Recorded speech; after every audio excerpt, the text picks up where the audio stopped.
When you click on one of my videos, the majority of the time, this is the view that you get.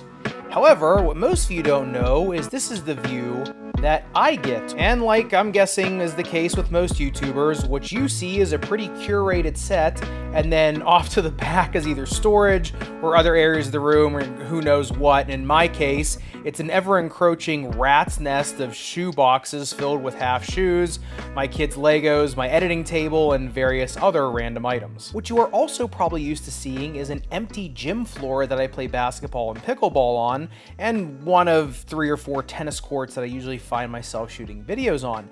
But those of you know, a lot of times it is very hard to get on a floor where no one else is on it, and that is especially true at my gym, where I'm usually having to go at really bizarre hours of the day to not have to worry about filming other people or having my camera hit by stray basketballs, and just overall having the room I need to get in the shots that I need for my videos. And you know, over the last few years, this has caused a lot of issues and friction, especially since I do have a day job seeing patients in the office and having to work around a community center's hours. My work schedule and Mother Nature, if I'm going outside to shoot, has really made me start to look hard for my own space. And just over a month ago, I finally found one that was number 1 in my budget, but number 2 had enough space for all the activities that go on in this channel, so that no matter what is going on, if I only have a limited amount of time on certain days of the week to actually film, I can get those done.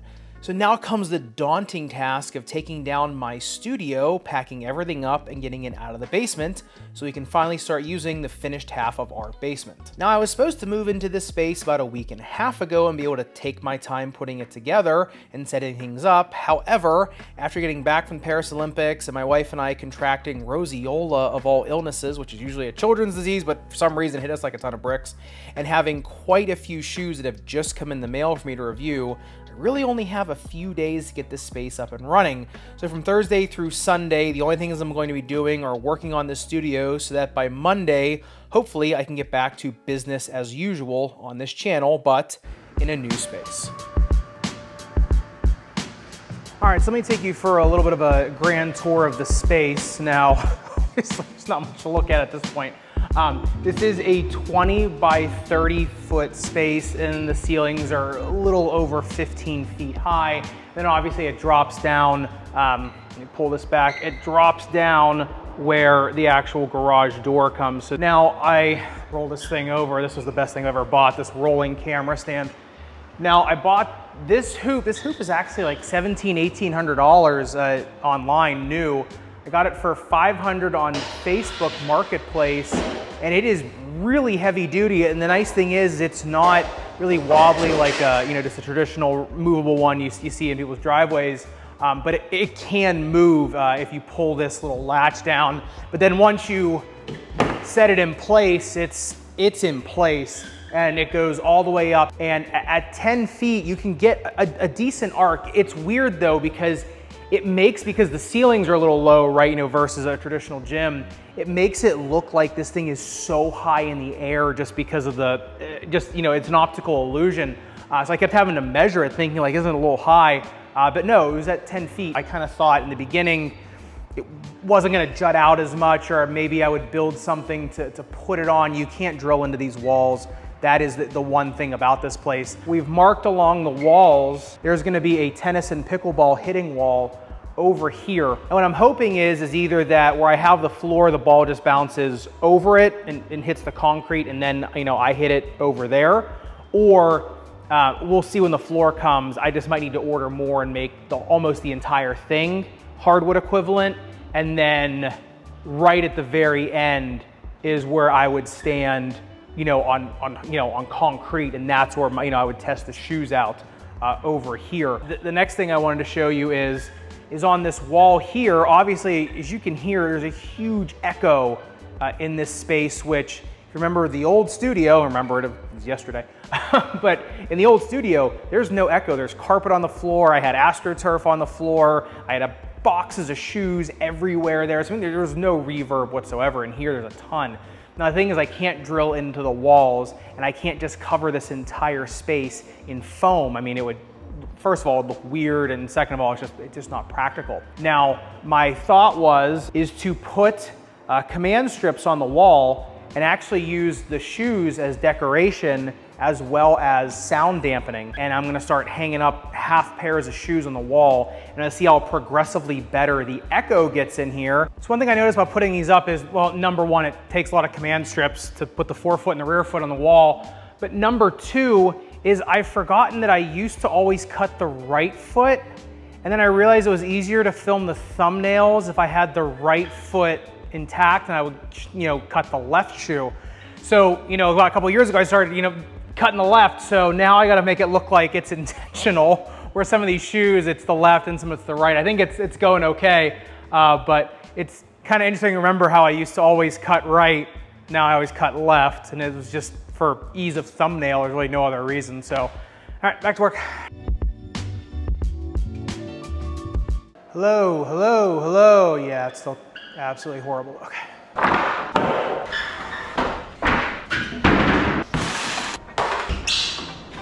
Next on the agenda is building the tennis and pickleball hitting wall. I am just a huge fan of the hitting wall in terms of practice, and really just for having fun. Most of you that watch my tennis videos already know how much I love the wall. And looking at the space, you can probably see this is going to be a little bit odd where the ball is going to hit inside of the warehouse space, or what my wife is now referring to as my habitat.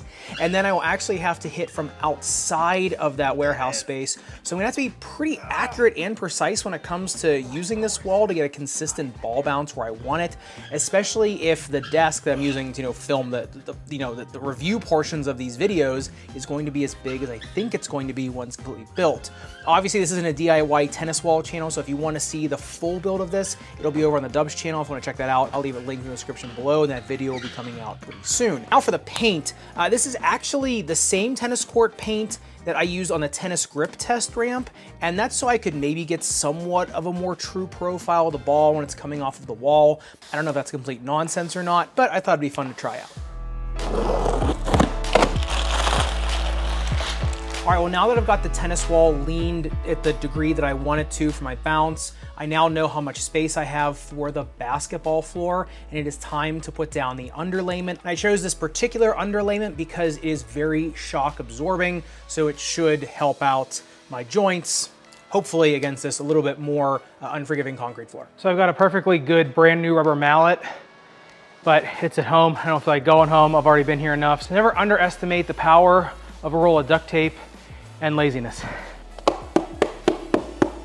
Now also, if you're wondering why I chose this particular floor, I had a lot of options. Number one, there were other reclaimed hardwood gyms that I was thinking of just purchasing. The problem with those is they do come raised, right? Because they're reclaimed from gyms, just like the grip test ramp I have.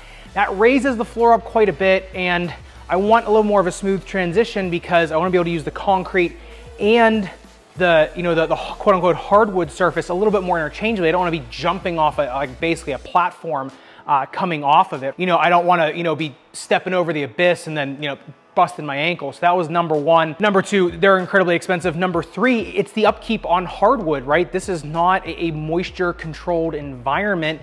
And even in really well-maintained conditions, like the gym I usually go into, they're redoing that floor all the time. And it's just not cost effective. So what I did was I asked everybody who I knew that either went to a gym that had, like more of a tile floor, and asked them which one was the most equivalent to hardwood. And almost universally, they said this stuff here, and that's because the coating on it is most representative of an actual hardwood floor. And they said you will get the most accurate representation. What I noticed was, when I did this little impromptu grip test with these, and the grip test ramp, they were identical in terms of when the shoe slipped. So that was really nice to see, and just knowing that I can just interchange these whenever I need to, right, is really nice. Plus, ironically, these were also by far the cheapest out there. Now, obviously, you can only get them in this color. There's really not a lot of additions you can make to these, right? And as you can see, the grain isn't all the same. And it's kind of hard to make it uniform unless you're opening up every box at one time. And I've already done all this until I realized, I started looking down. I'm thinking, oh God, and I'm not going to take them all back up. So that was kind of the things I noticed. And I know some other floors look more like hardwood, right? Like it mimics it a lot more to the eye. I'm not super concerned about aesthetics. I'm just concerned about accuracy of grip. And so, as you can see, settled on this. All right, well, the duct tape rubber mallet, that's gonna be a new thing. This floor looks pretty good. I mean, it definitely, it's enough room, at least, to move around and shoot. Definitely would like to fill it in a little bit more on that side.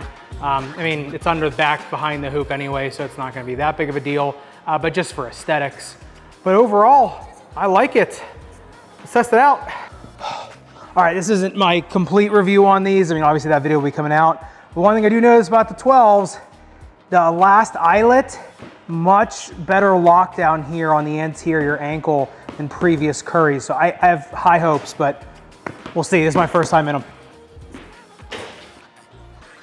Honestly, I'm pretty happy with this. I think this is gonna be great. We'll see how, the longevity of this floor, and if I'm replacing it, in 6 months to a year, that's not gonna be great, but high hopes, let's think positive about it. I mean, I think just for this, I think for testing, I think it's fantastic. And now I don't have to worry about if the gym is open, if there's a camp there, if there's a league going on, right? Or people, feel weird about getting filmed. I mean, I know, like, I wouldn't want, like, me and my kid to be filmed by some rando. Why should I do it to somebody else? So this is definitely someplace I can come to get, like, my final B-roll. Obviously I'll still be testing shoes, at gyms, right? I'm taking basketball lessons. The gym that I play at's 2-3 minutes from my house. So, I mean, I'm still gonna be going there to test shoes out because, on most, if not every shoe, it's getting, 3-4 days on, for me before I actually film a review. So it's just gonna be like, this is gonna be the last stop, right? We'll do all the filming here. And that's great, it's just one less piece of friction. If I get a shoe on a Saturday morning and I know that there's camps, going on at the gym, or there's leagues or something, there's gonna be a million people there, who cares? I can get that review out now a lot easier and just without any of the headaches or consternation that goes along with trying to film in public, but still trying to protect everybody else's privacy. So this is fantastic. I'm super happy. Let's get some lunch. All right, well, while I'm thrilled at what this looks like, there is still one more piece of this puzzle left, and that is getting a bigger desk, one that can also move back and forth. In this area, because I have a basketball floor, I've got a tennis and pickleball wall here, I can't really have things just jutting out like I did in the old studio. So I need to have pretty much one desk that can hold everything and that can also move out of the way. I actually got these plans from someone else on YouTube. They were free downloadable plans. I'll leave a link to his website in the description below, but the goal of this is to now get a more functional one desk solution here instead of the two that I had in my old office that I can pretty much move wherever I want. If I want to have this as the backdrop, if I want to have the outside or my traditional studio, I just a little more flexibility as well as a bigger workspace. My old desk, you probably didn't see it on camera, but I always had so many things like the shoes there, the fog machine, everything's just all kind of crammed in one area, whereas in this one I kind of want to spread out a little bit more. So let's get this thing done. Hey, what's up? Zach here. And today I've got a brand new studio and I guess performance testing center. So let me show you around. All right, now I'll start with this table since that was the last thing I built. I really underestimated the bulk that this table would bring, especially when it comes to the tennis wall. It is nice because it serves the purpose of 3 tables. Now, I marked this table out on the floor and it seemed like it was gonna be fine with the tennis wall, but then you don't really take into consideration the actual height of the table and bulk. So I did hit some balls on it last night on the wall with it pushed because it's on wheels, and that's why I like this, is that of course it's not working right now because there's a cord over here, of course. Like I said, this thing should just push, right in. Of course, the one caster wheel is a little bit wonky. So like I said, there's the mark right there. So if I'm perfectly straight on the wall, as you can see here, it should be fine, but last night, of course, you're never always 100% accurate, so it's bouncing off there. So we're gonna have to fix this. This place is still a work in progress. I mean, it's functional. I can do pretty much everything now. But the tennis hitting wall is the one thing that we're gonna have to finagle with this. So there's probably gonna be more videos with this, you know, down the pipeline. So let me show you the basketball floor. The transitions here really help. Move up onto the floor. There's still sawdust. I've been sweeping and shop vacuuming, and there's still sawdust in here. I think also it's because there's other contractors that are here, and so this wind like just pushes dust and stuff into here. So this court's gonna be interesting. It's gonna have some aspects of an outdoor court, some aspects of an indoor court, which I think is interesting. Also, we have enough room over here, you can see, for like asphalt concrete, like basketball shoe and pickleball shoe, you know, performance reviewing, as well as, you know, the hardwood equivalent. I've been really surprised. I've had a few shoes on this now, just how similar this particular floor is to the hardwood floor that I have over here. As you can see, the grip test ramp is over here, as well as the viewing box, and then the grip test ramp for the tennis shoes is over there as well. I do really kind of worry about these pot lights right here, and that's why I moved the hoop as far away from them as I could, basically, in the space that I had, because I couldn't do it over here because of the garage door. These shoes on the wall, I ended up getting some better tape, so those are actually gonna get retaped here pretty soon. The echo in here is still pretty bad. I think that I was a little bit naive to think that these shoes would really do much. I do have a lot of pennants here on the wall with felt. You know, I'm gonna put some more like tennis towels on there. I have my Wimbledon towel. Then I'm gonna be putting up a few other ones. So that'll go up, and hopefully that'll help too. I'm super excited to get to work. Obviously, I've had a lot of shoes that have come across the desk in the last just 2 days. And I am going to go home, edit this video, and then come right back here this evening and start testing shoes out on this new floor. So obviously, you know, the reviews, I'm still gonna be on the tennis court reviewing tennis shoes. I mean, you actually have to play in them, right, to get a feel for them. And honestly, this is, like I said, it's a little bit overwhelming, honestly, like how big this space is and how nice it is, you know? So you can see, I might be bringing the basketball hoop out here too, to hit on, you know, or you know, if I ever put the tennis ball on wheels, I could always bring it out here too, to mess around with. But it's funny, the one ironic thing is I brought this, you know, I got this stand for the camera, which I absolutely love. And then the table is so big, I actually can't use it. I have to put it on a Gorilla Pod on the table.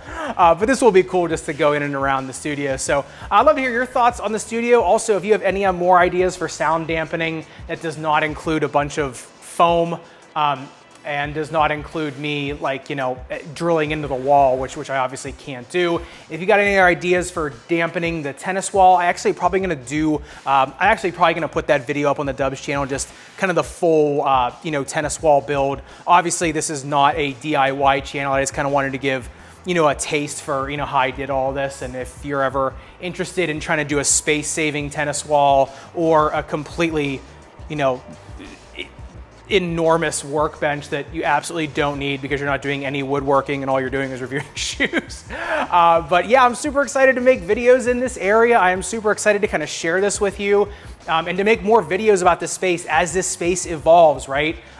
There's still a lot, like I said, this is a work in progress. I think for right now and for a good long while, this is probably gonna be the space we're in, and I'm just really excited to kind of see how this space evolves from day one till, you know, the day I move out of here, which who knows when that'll be. So, all right, excited.